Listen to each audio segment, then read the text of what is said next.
السلام عليكم ورحمة الله وبركاته أعزائي المتابعين، يا رب تكونوا بخير وكل سنة وأنتم طيبين.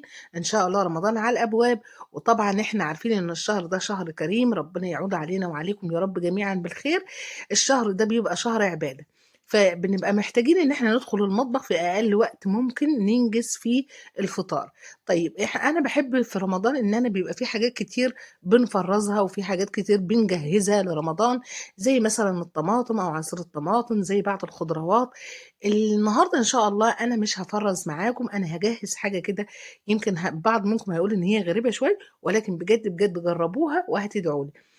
أنا من الناس اللي بيحبّوا إن أنا أدخل المطبخ بتكون حاجتي كلّها جاهزة فأنجز، وخاصةً في شهر رمضان. يعني دي أفكار لو أنتِ حابة تطبّقيها. فطبعًا من ضمن الحاجات دي زي ما قُلت لكم كده لسان العصفور والشعرية. طب حد هيقول لي هو لسان العصفور بياخد وقت؟ يمكن هو ما بياخدش وقت، بس ممكن أنا في رمضان أكسّل، أعمله بسرعة يطلعش كويس. فأنا هنا باحب أعمله بتكنيك معيّن كده وأبدأ أحمّره وأدّي له لون حلو أوي كده، وأشيله عندي في علب في الدولاب المطبخ، بيقعد معايا طول الشهر الكريم. أو ممكن كمان لو أي واحدة عاملة بتشتغل هينفع معاها الموضوع ده جدًا. وخلّي بالكم طعمه بيبقى حلو جدًا، طبعًا لإن هو متغلّف بالسمنة أو بالزيت اللي أنتِ عاملاه، وتختاري نوع سمنة وزيت يكونوا جيدين عشان خاطر الريحة بتاعته تفضل زي ما هي ونكهته تفضل زي ما هي. زي ما أنتم شايفين معايا كده دي طريقة التحمير، باحمّره كويس جدًا، جدًا، جدًا. وطبعًا بالنسبة للشعرية ولسان العصفور ما تغمّقيهوش أوي، وبعد كده اقفلي، يعني هو يحمر ياخد لون أحمر، وبعد كده اقفلي عليه. بعد ما يبرد هتلاحظي إن هو لونه أحمر جدًا، جدًا. طبعًا هيرجع يفتح تاني معايا في الشوربة، والتقليب بيكون من تحت لفوق زي ما أنتم شايفين معايا كده. بصراحة يا جماعة الحاجات دي أنا باحبها جدًا، باعشقها بجد يعني، لإنها بتنجز معايا في المطبخ.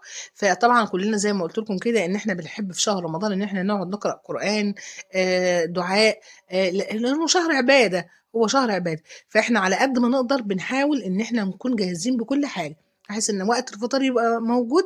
إحنا خلاص ما بناخدش أكتر من ساعة، يعني ما بناخدش أكتر من ساعة فعلًا في المطبخ. زي ما أنتم شايفين معايا كده، أنا كده كنت حمّرت الشعرية زي ما أنتم شايفين. الشعرية لونها حلو أوي، أوي، خلاص هنا بردت. باجيب العلبة بتاعتها، أو العلبة أنا مخصصاها لكده، وبانزل بيها بالشعرية وخلاص هي بردت تمامًا، باغطّيها وباسيبها في الدولاب. ما بتحتاجش منّي لا مكان في الفريزر ولا في التلاجة ولا بيجرى لها حاجة خالص. وبرضه زي ما قُلت لكم كده برضه لسان العصفور باعمل معاه كده، في تفريزات كتير جدًا وفي تجهيزات كتير جدًا لرمضان، يا ريت نعملها ونجهّزها قبل شهر رمضان. أعاده الله علينا وعليكم باليمن والخير والبركات. ومن لحد هنا الفيديو بتاعي انتهى، ويا رب يكون عجبكم والفكرة تكون عجبتكم. لو الفكرة عجبتكم قولوا لي في التعليقات وهتطبّقوها واللي ما والّا لأ. اشتركش في القناة لحد دلوقتي يا ريت يا ريت يا ريت يدخل ويشترك ويشرفنا بحضوره كده، وكمان يكتب لنا تعليق حلو، وكمان لايك، وكمان يدعمنا ويحاول يخلي القناة بتاعتنا تنتشر في كل مكان عشان قناتنا تكبر بيكم إن شاء الله. وكل عام وأنتم بخير. ولحد هنا الفيديو بتاعنا انتهى، وأستودعكم الله الذي لا تضيع ودائعه، والسلام عليكم ورحمة الله وبركاته. دمتم في رعاية الله.